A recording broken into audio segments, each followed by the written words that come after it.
This video is brought to you by UbiSoft.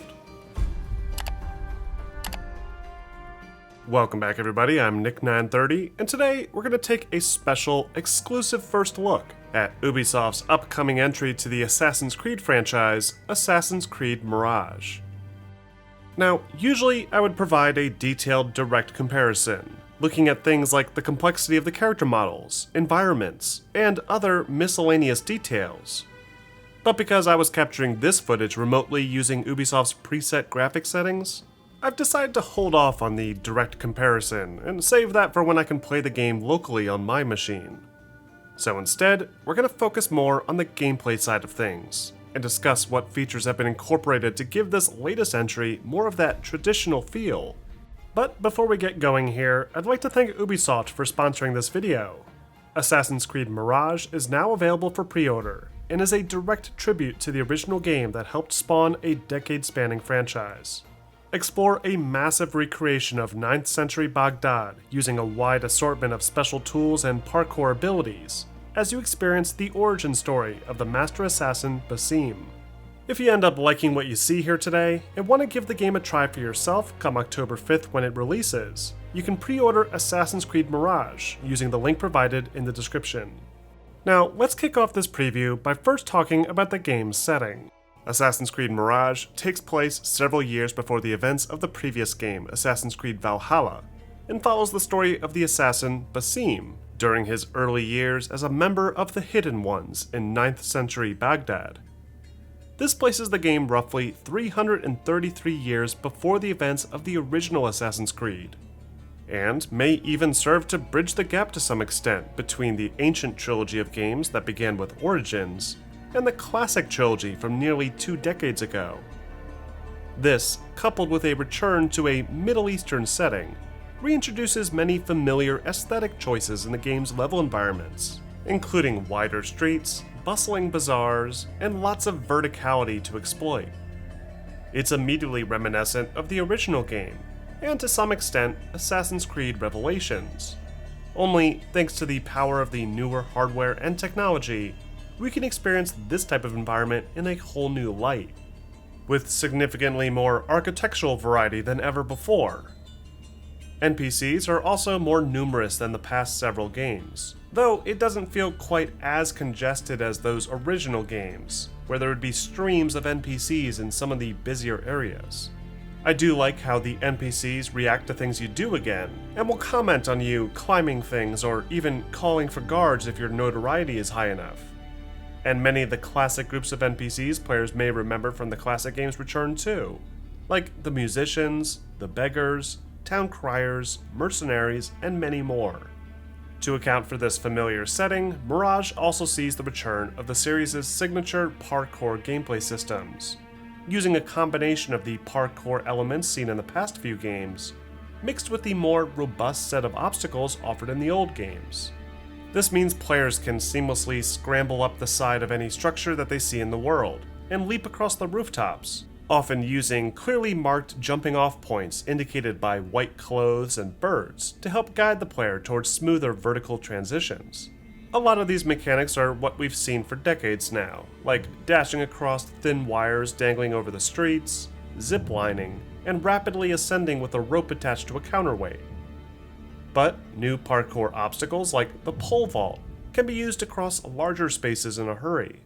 Unfortunately, I didn't find any of these pole vaults within the space I was given to explore, though I was assured that they're there, and available right from the onset to take advantage of. The core of the game's parkour still seems to be heavily grounded within the newer AC Valhalla style of movement.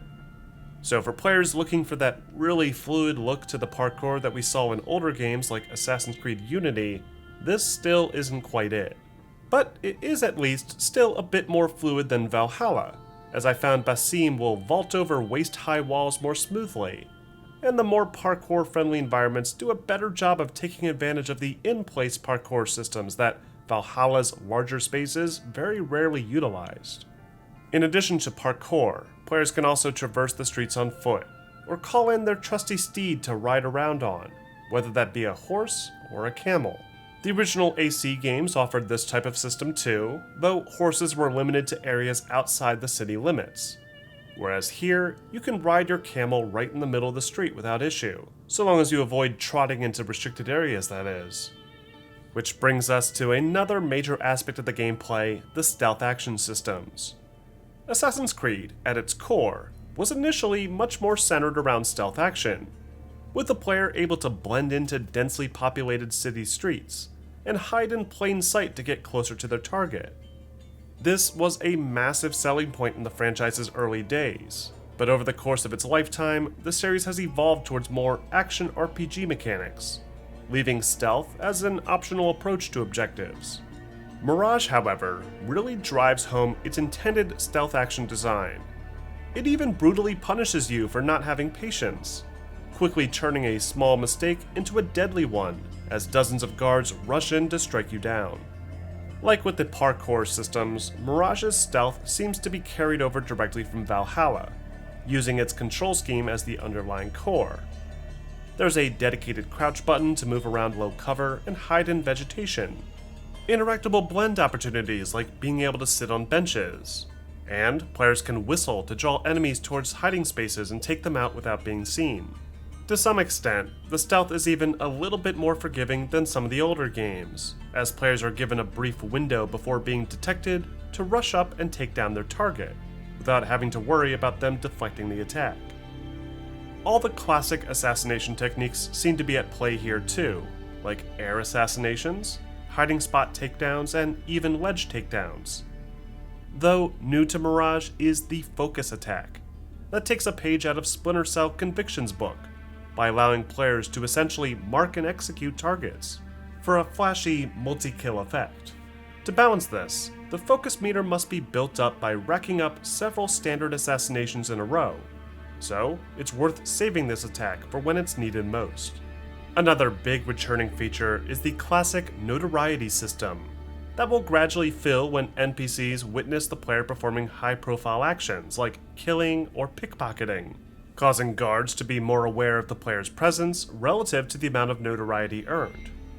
This can then be cleared by tearing down wanted posters or bribing town criers, though I'm not sure if the option to assassinate corrupt officials is available like it was in the old games.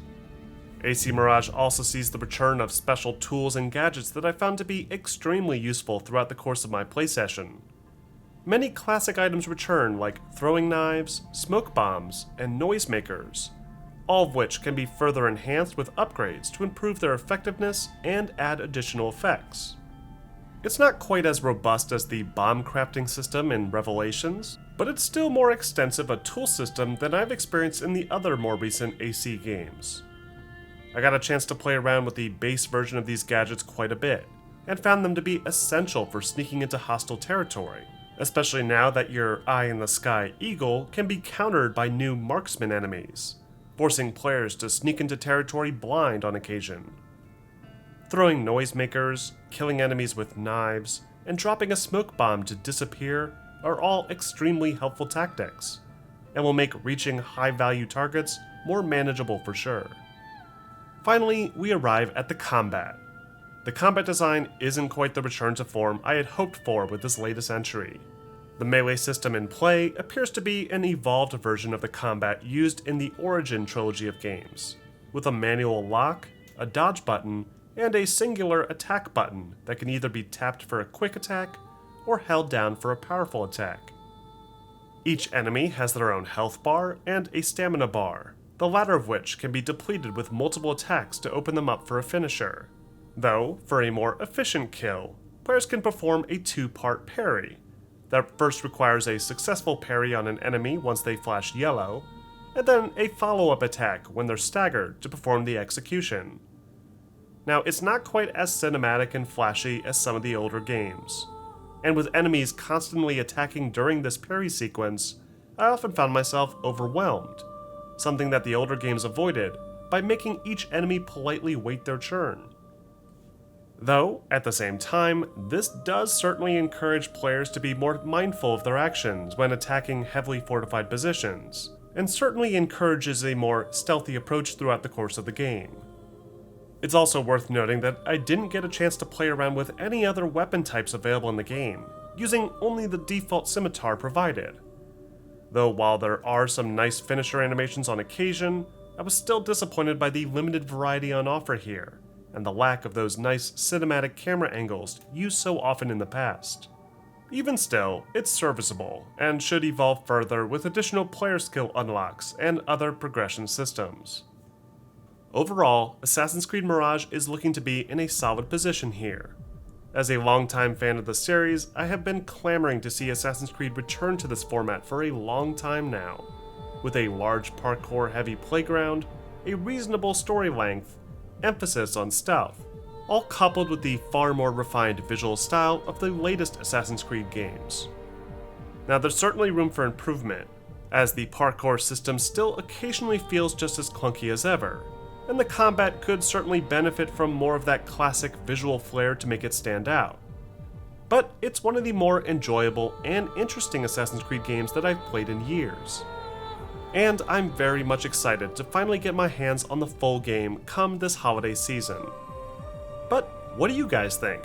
Are you excited for Assassin's Creed Mirage? And what other aspects from classic Assassin's Creed games would you like to see return in it? Let me know in the comments section. And don't forget to like and subscribe for more content like this posted every week.